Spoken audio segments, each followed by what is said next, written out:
Welcome to City Vision University's podcast, providing book summaries of books on rescue missions, city missions, and the Salvation Army. Imagine walking into a relief center in the absolute worst, most dangerous slum in 19th century New York. Right, yeah, Fourth Ward. Exactly. And you look at the man running the place, this guy claiming to be saving souls, and you realize he has the face of a hardened, violent killer. I mean, he's a notorious river thief, a prize fighter. And a counterfeiter's son, actually. Yeah, a guy who a wealthy woman once literally pointed at and said, it is useless to say he's an honest man. He was born to be bad. Like, how can he help it with that type of head? Ouch. I mean, phrenology at its finest, right? Right. So today we are taking a deep dive into the historical records and the foundational research provided in the revised edition of Arthur Bonner's book, Jerry McAuley and His Mission. It's such a fascinating source text. It really is, because our mission today is to find out how a 15-year convict at the infamous Sing Sing prison somehow crawled out of the literal gutter to become the undisputed father of the modern rescue mission movement.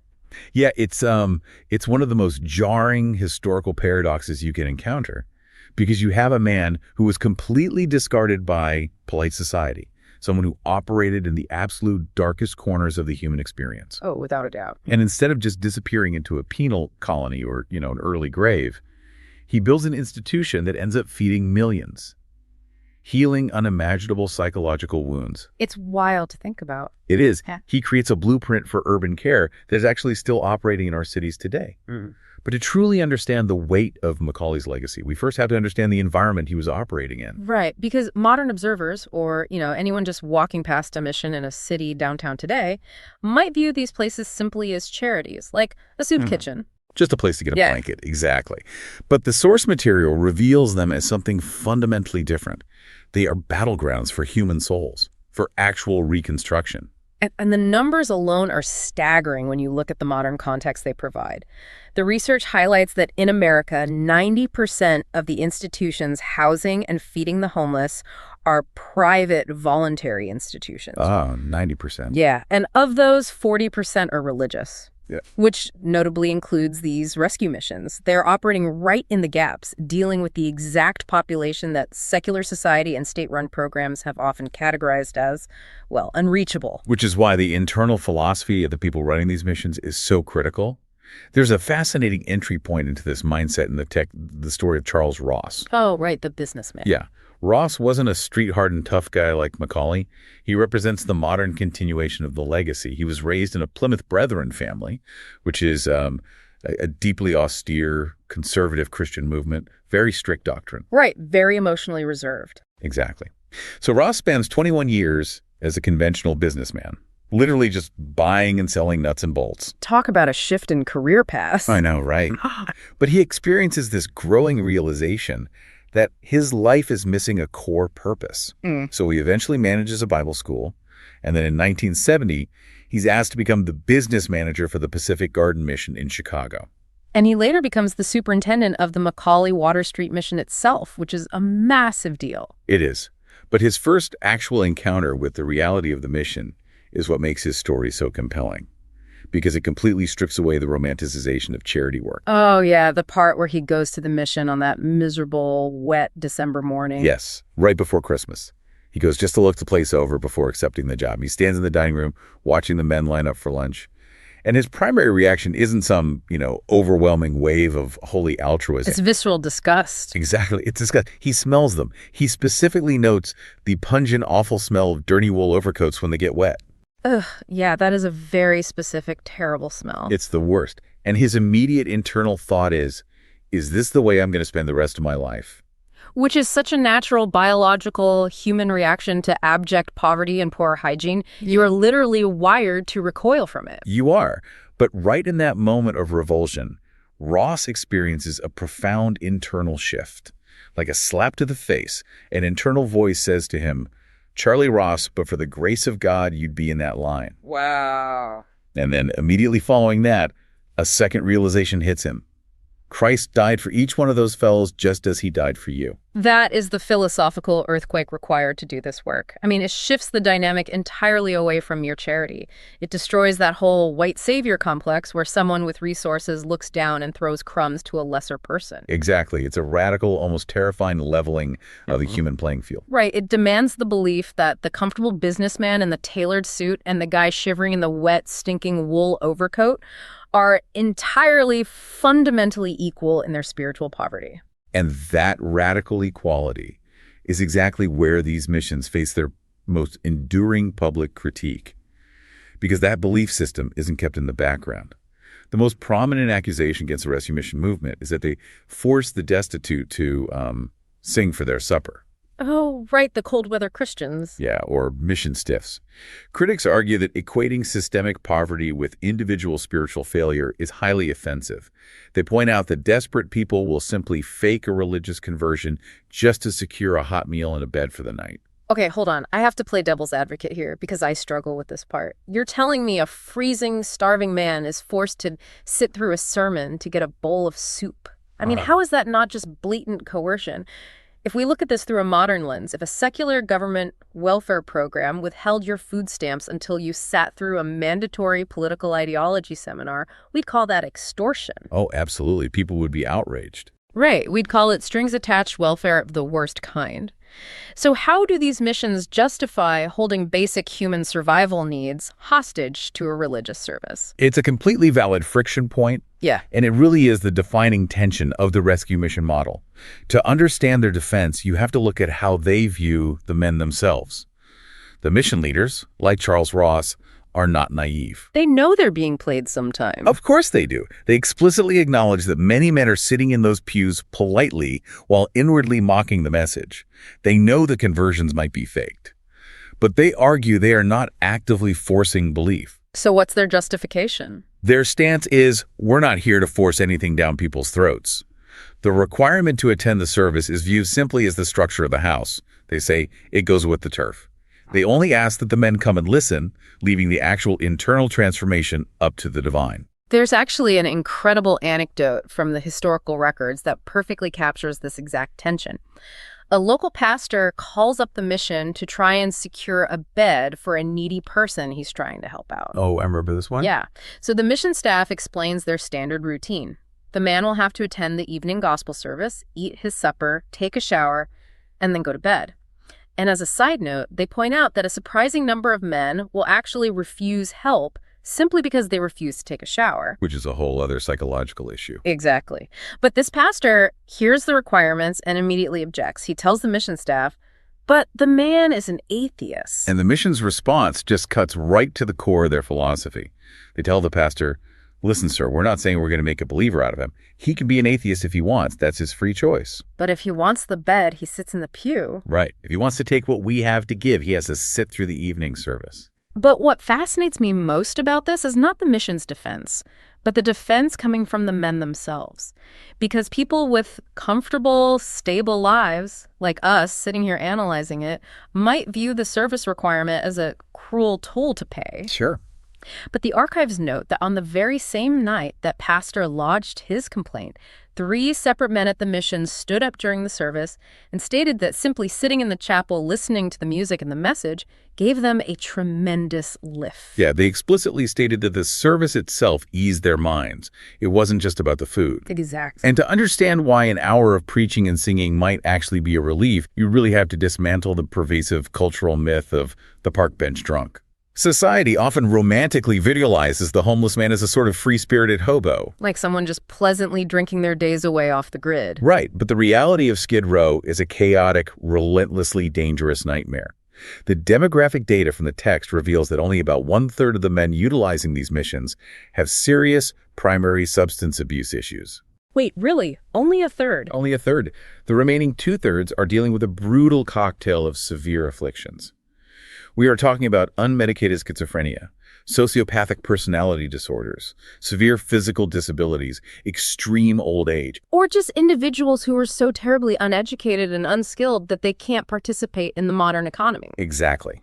They are not choosing to be there. They literally have no other alternatives. So for a population constantly trapped in a state of high alert survival, constantly navigating noise and violence and the elements, maybe an hour of structured, quiet, communal singing, and a message that says your life actually matters isn't coercion. It's a sanctuary. Yeah, maybe it's a profound psychological reprieve. But this brings us to a massive ideological clash that altered the landscape of social care, the tension between the medical model of addiction and the mission's strict moral model. This is a crucial pivot point in mid-20th century history, because in 1956, the American Medical Association officially classified alcoholism as an illness, a disease. Which, from a medical standpoint, was heralded as massive progress. Oh, huge progress. It reduced stigma and opened up clinical treatment pathways. But for the philosophy driving the rescue missions, this medical model looked dangerously like an escape hatch from personal accountability. Because if addiction is purely a disease, does that disease concept completely absolve the individual of all moral responsibility for their actions? Exactly, the fundamental question raised in the text. And the analogy they use to push back against the pure disease model is the diabetic patient. Right. If you have diabetes, you unequivocally have a biological illness. It's not moral failing that your pancreas doesn't produce insulin. Obviously not. However, you still have a profound personal responsibility to manage that illness. You have to monitor your blood sugar, you have to follow a diet, you have to administer your insulin. If a person gets diagnosed with cancer, they still have to make the active, grueling choice to undergo chemotherapy. Right. So the mission's argument is, even if alcoholism is a disease, can the alcoholic simply be excused from the moral obligation to fight their condition? And that is the exact gap the rescue mission steps into. They offer a highly demanding message of absolute moral accountability, but they couple it with a promise of absolute divine forgiveness. Which is a powerful combination. It really is. They operate on the belief that a divine power has a specific redemptive plan for every single person, regardless of how thoroughly they have destroyed their own life. Secular intellectuals were predicting the imminent end of religion around this time, arguing that state welfare would render it obsolete. But the historical record shows that this demanding, unapologetic faith is exactly the engine that kept these missions functioning as the largest non-governmental safety nets in places like New York. Yeah. And to truly comprehend why these missions are so unyielding, why they completely refuse to separate the physical bread from the spiritual message, we have to go back to the source code. We have to look at the man who hardwired that specific DNA into the movement, Jerry McAuley. Let's trace his descent, because his early life is cinematic in its absolute darkness. It really is a study in compounding trauma. McAuley was born in 1839 in County Kerry, Ireland. The starting hand he was dealt in life was staggeringly bleak, even for that era. Tell me about it. Well, his father was a known counterfeiter who had to flee from the law shortly after Jerry was born. He likely disappeared into a penal colony. Jerry never even met him. Wow. And his mother was also largely absent, quite possibly serving time in prison herself. So young Jerry is left in the care of his grandmother. And their household dynamic was nothing short of horrifying. The historical accounts describe Jerry's earliest memories of his grandmother being down on the dirt floor, clutching her rosary, fervently doing Catholic penance. Yeah. And young Jerry, this feral, unsupervised child, would stand over her and physically throw things at her while she prayed. Just brutal. Right. And his grandmother would violently break her prayer, jump up, and unleash a torrent of curses and swearing at the boy before dropping back to her knees to resume praying. Which is just, Jerry later reflected on this, realizing that even as a young child, he recognized a deep hypocritical flaw in a religious practice that allowed for such superstitious worship to exist side by side with such visceral, violent anger. It's wild. You have to picture the psychology of a child raised in that environment. No formal schooling, zero positive reinforcement, learning that aggression is the only reliable communication tool. Exactly. And eventually, the family gets swept up in the massive wave of Irish immigration to America, hoping to find a fresh start. They land in New York City, specifically in the notorious Fourth Ward slums. But changing geography doesn't change the internal wiring. No, not at all. Jerry doesn't reform. He rapidly becomes a severe shame to his own family.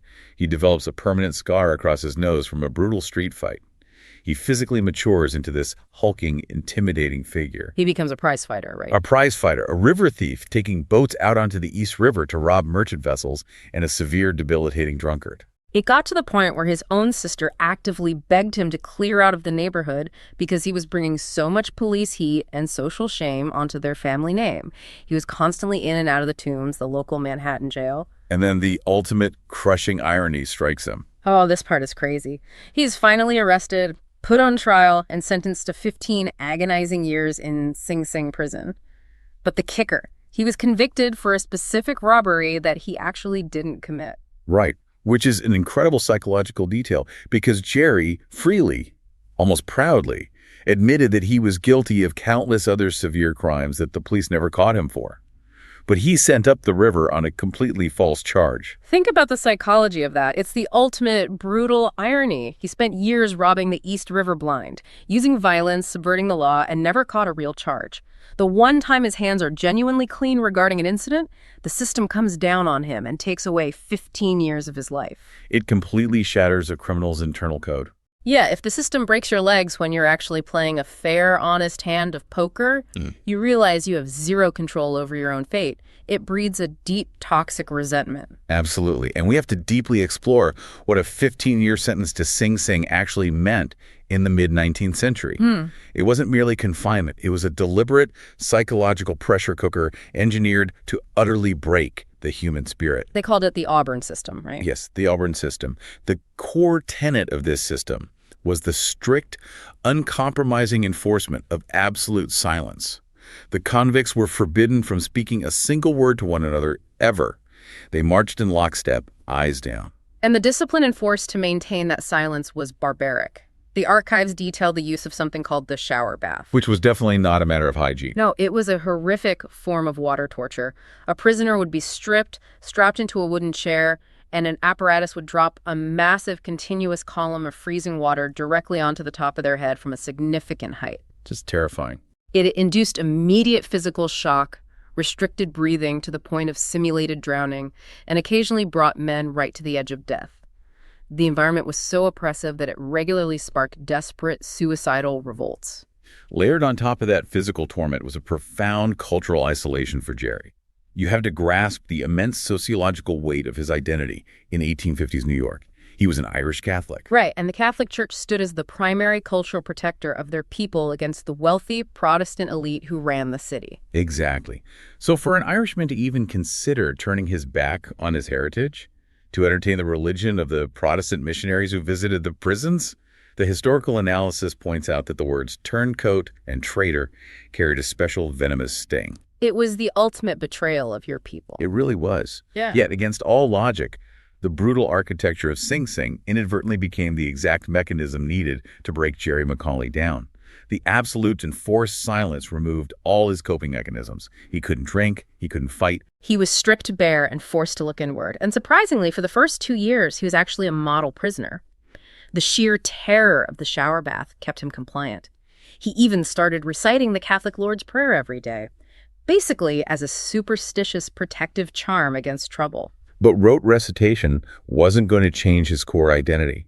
The actual turning point came from an outside intervention. And it came in a form that was utterly alien to his entire life experience. Yeah. Genuine, unmerited, nonviolent compassion. From the Protestant missionaries. Yes, specifically a man named Orville Gardner, who was widely known by the moniker Awful Gardner. I love that name. Awful Gardner is such a great historical figure. He was a former bare-knuckle prize fighter and notorious river thug himself who had experienced a dramatic religious conversion. Right, so when he preaches, he speaks their language. He carries the physical scars of the street. His rough, authentic testimony actually bypassed the convict's cynicism and planted a seed in Jerry's mind. But the actual breaking point, the moment the dam bursts, comes during an interaction with an unnamed female missionary, referred to in the records only as Miss D. The psychology of this specific interaction is so important. Miss D somehow hears that this hardened convict, Jerry McAuley, has been asking rudimentary questions about religion, so she formally calls for him to meet her in the prison library. Okay. Jerry's brought in, they converse briefly, and then she asks him to kneel down on the floor and pray with her. And Jerry is overwhelmed by deep, agonizing embarrassment. I mean, he's a tough guy, a gang member, and he's kneeling. He covers his face entirely with his hands to hide his intense shame. Yeah.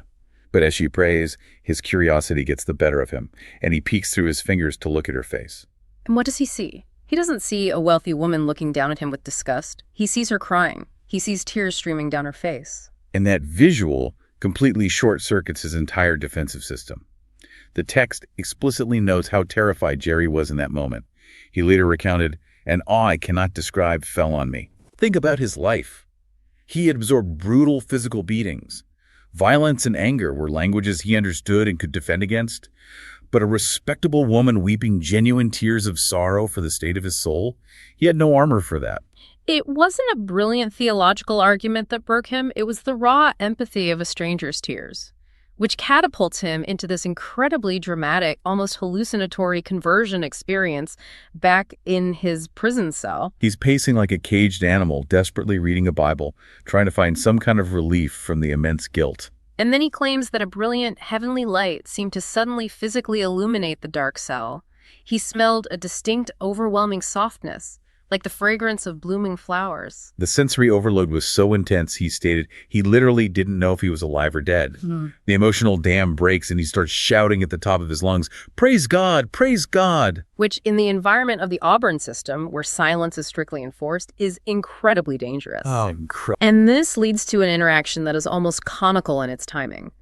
Jerry is in his cell, shouting in ecstasy, and a prison guard nicknamed Shadpole comes creeping down the corridor. He peers through the bars and demands, "What's the matter in there?" And Jerry just yells back, "Oh, I got religion, I got religion." And Shadpole, totally unimpressed, growls, "I'll give you religion," and writes Jerry's prison number down on his slate, marking him for the horrific cold shower bath torture the next morning.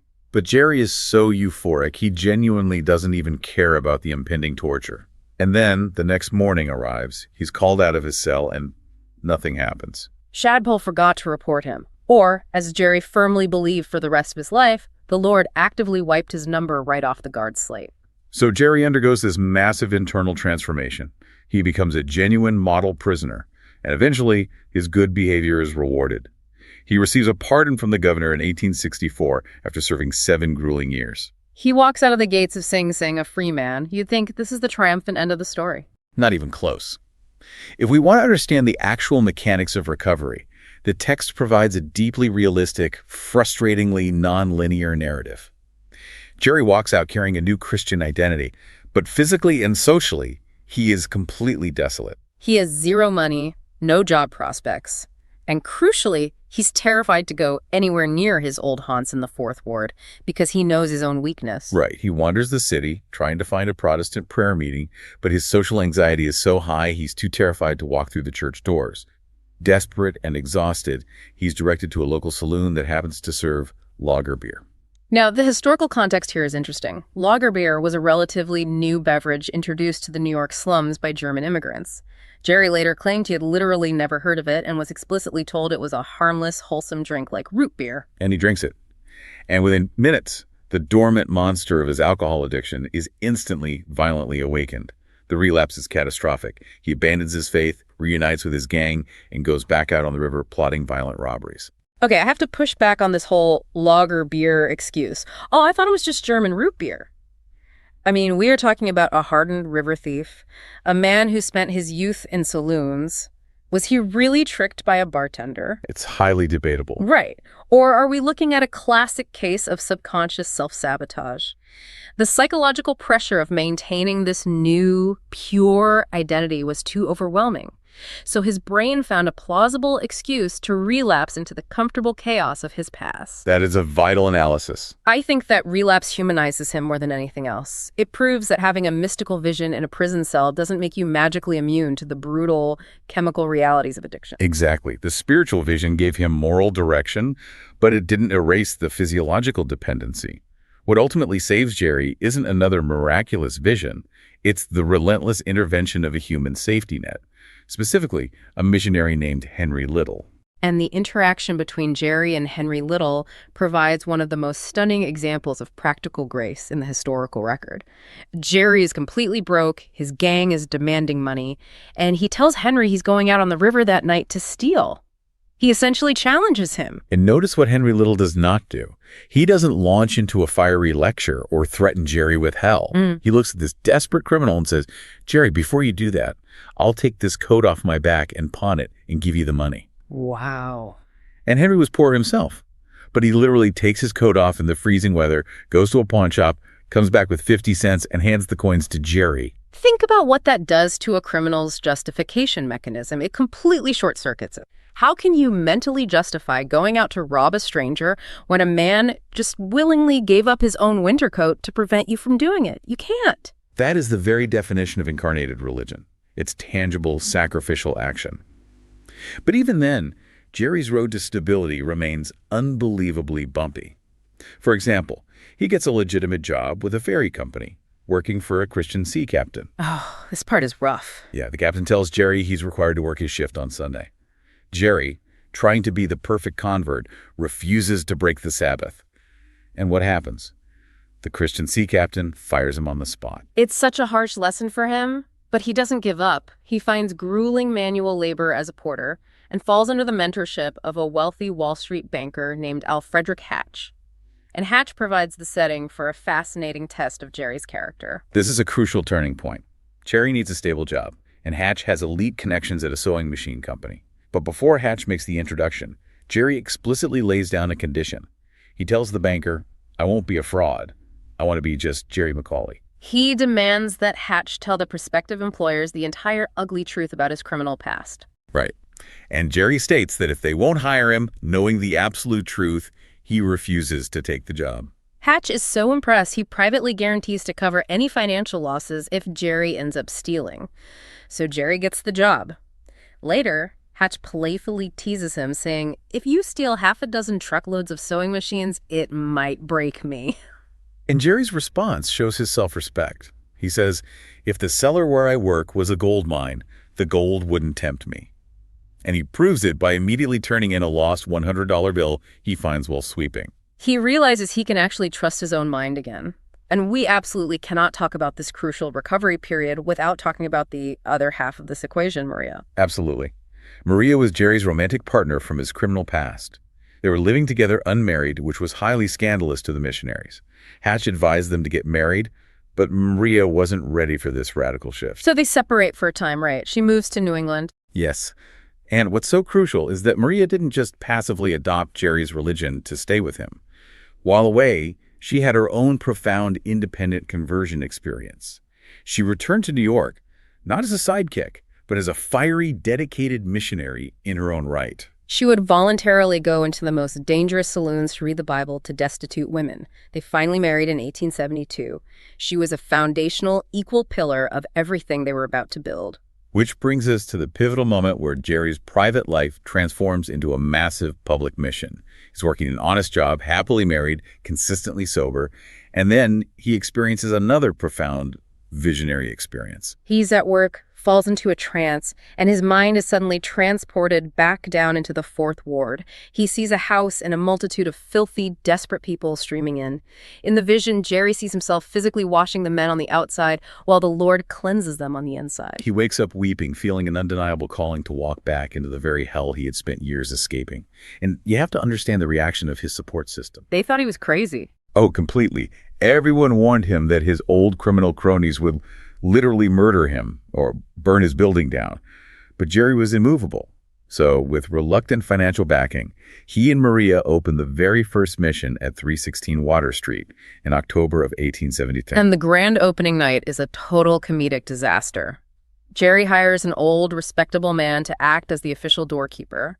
The music starts, they're waiting for the crowds, and absolutely no one comes in. Why? Because the respectable doorkeeper had taken one look at the neighborhood and locked the front door.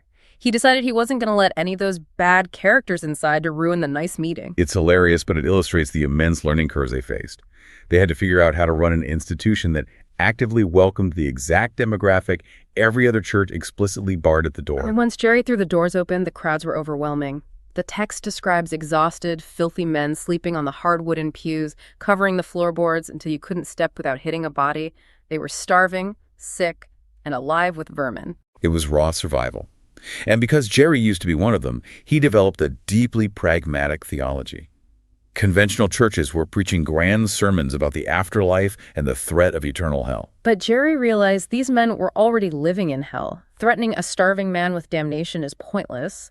So he alters the message. He uses the story of Zacchaeus, the corrupt tax collector, to prove that godliness literally pays off in this life. Right. He would stand there in a clean suit and say, "Look at me.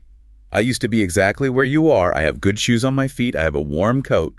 Jesus made a man out of me, and he will do the exact same thing for you." It was almost a materialist economic pitch for religion. He promised tangible rewards. Sobriety brings stability. Stability brings a job brings money, and money brings human dignity. Wealthy critics called it crass materialism. They thought he was bribing men to convert. But McAuley understood the brutal psychology of deep poverty better than they did. You cannot preach abstract concepts to a man whose all-consuming reality is starvation. And Jerry was the incarnated proof that the system could be beaten. But operating this mission involved constant physical danger. He was in a neighborhood controlled by violent gangs. There's this incredible story about a giant heckler named Jackson. Oh, Jackson. He comes into the mission explicitly to shut it down. Every time someone reads the Bible, Jackson lets out this deafening yell like a war whoop. The room is terrified. And Jerry knows if he shows an ounce of fear, the mission will lose all credibility. So he doesn't call the police. He has the congregation saying, "Rock of Ages," steps off the platform, and physically walks down the aisle directly toward this giant brute. He just stares him dead in the eyes with the fearless gaze of a former Sing Sing convict and silently forces Jackson to back down and leave. A sheer battle of wills. And he couldn't call the police anyway because they were deeply corrupt. The police openly admitted they had orders from local political bosses like Tammany Hall to ignore the criminal dens and specifically harass Jerry to drive him out. Because he was disrupting the lucrative economic ecosystem of the slum, saloons were losing customers.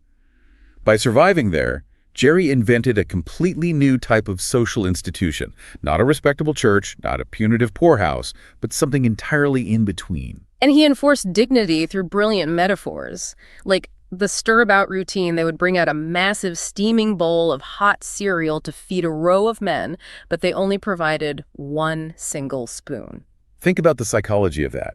These men operate on a zero-sum survival instinct. If I don't grab everything now, I starve.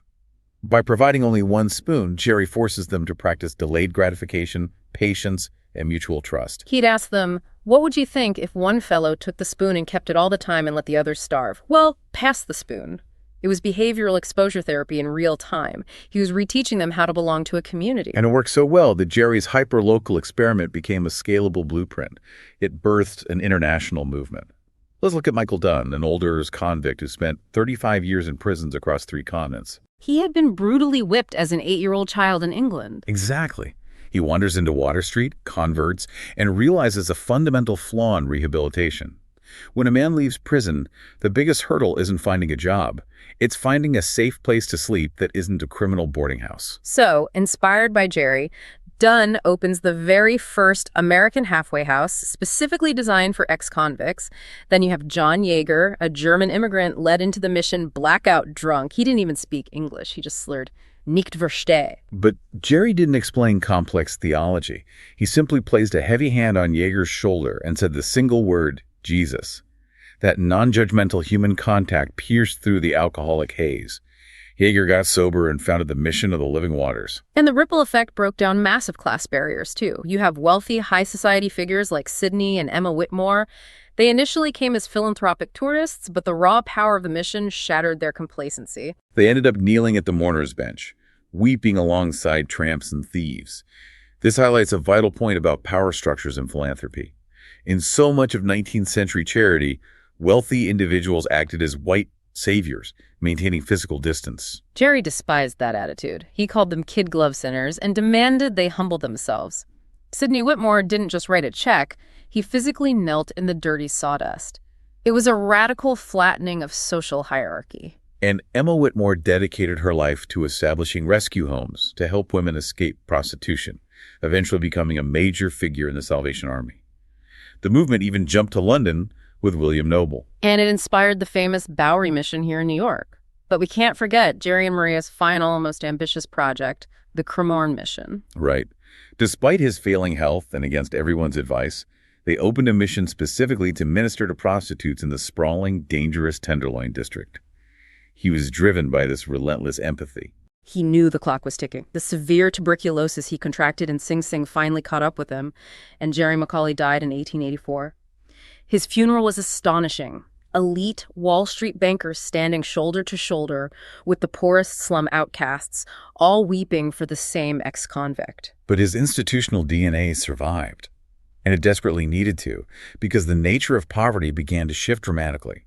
The leadership passed to men like Samuel Hadley, a dramatic convert who had suffered from severe delirium tremens, the horrifying late-stage alcohol withdrawal. Hallucinations, violent tremors. Yes. Hadley managed to maintain the mission's spiritual fervor even as the physical landscape shifted.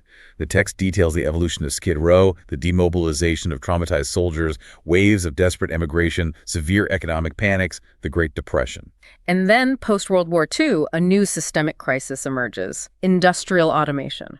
Massive machines wipe out the need for unskilled manual labor. Men who used to find day labor work were suddenly rendered obsolete.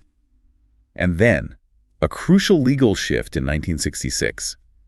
The widespread decriminalization of public drunkenness.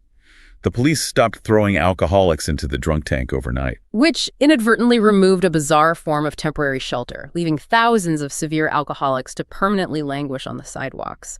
This rapidly shifting landscape brought incredibly heavy scrutiny from progressive, secular reformers. Which brings us to the core debate still raging today. In 1909, a journalist named Ray Stannard Baker wrote a scathing critique. Lift men from the gutter, or remove the gutter, which? He looked at the Bowery and asked why a civilized nation allowed such a nightmare to exist. Why were predatory saloons and exploitative tenements legally allowed to profit, while a few religious missions were left to drag a handful of ruined men out of the slaughterhouse? Baker argued that the missions were just treating the symptoms of a diseased capitalist system. He pointed out an uncomfortable truth. The local saloon keeper was often friendlier and more welcoming than the conventional middle-class church. Baker's ultimate argument is pure systemic reform. Fix the zoning laws, ban predatory alcohol sales, provide robust government safety nets, and you won't need a rescue mission. Remove the gutter entirely. And that precise line of thinking became the bedrock of the modern secular welfare state. But the rescue mission's enduring philosophical answer is profound in its realism. They agree systemic reform is a moral necessity. But they argue that systemic reform by itself is entirely insufficient to solve human misery. The historical data shows that even as America became vastly wealthier and better housed throughout the 20th century, the epidemic of individual human brokenness did not vanish. Addiction and isolation actually deepened. Secular welfare can successfully provide a material safety net, like a housing voucher, but only the intense, individualized work of the mission can provide the actual reconstruction of the human soul. Let me try to visualize this tension. Imagine society is a beautifully furnished house, and suddenly the basement floods with toxic water. Systemic reform, massive government policy, is the crew going down into the dark basement to find the burst pipe and weld it shut. You absolutely have to do that, or the house is lost. Exactly. But the rescue missions, they are the people standing knee-deep in the toxic water in the living room holding buckets. They are painstakingly drying out the ruined, waterlogged furniture piece by piece because they believe every single piece is an irreplaceable antique worth saving. The progressive reformer might yell, "Stop wasting time drying chairs, I'm fixing the pipe." But the mission worker yells back, even if the pipe is permanently fixed, someone still has to dry out the furniture or it rots. You need both. You need the plumber, but you desperately need the restorer. That is a highly effective way to synthesize the two approaches, and the text concludes by laying down a direct challenge to the purely secular viewpoint. Can massive secular institutions ever find an engine that motivates ordinary people to devote their lives to the most ungrateful creatures of society with the exact same relentless fervor as these missionaries? Because a government social worker eventually clocks out at 5:0 p.m., but who willingly sits with a violent, profusely vomiting addict at 2 a.m. and genuinely weeps for their soul. That specific radical empathy is the enduring legacy of Jerry McAuley. He fundamentally proved that no human being is beyond redemption if they are met with radical incarnated compassion. He built an institution in the terrifying gap where polite society and cold bureaucracy failed. He proved that transformation requires proximity. So, as we wrap up our exploration of these archives today, here is a final thought for you to ponder. If our modern society has largely shifted towards secular, state-run welfare systems focused on material needs, handing out housing vouchers and EBT cards, what happens to the deep, unquantifiable needs of the human psyche? Are we becoming so busy treating the structural symptoms of poverty that we are ignoring the silent epidemic of isolation and broken identity? Jerry McAuley's life proved that while a bowl of soup might keep a man's body alive for another day, it is radical, judgment-free human connection that actually makes him want to keep living. Thank you for joining us on this deep dive. Keep questioning the world around you, keep looking closer at the systems we build, and we'll see you next time.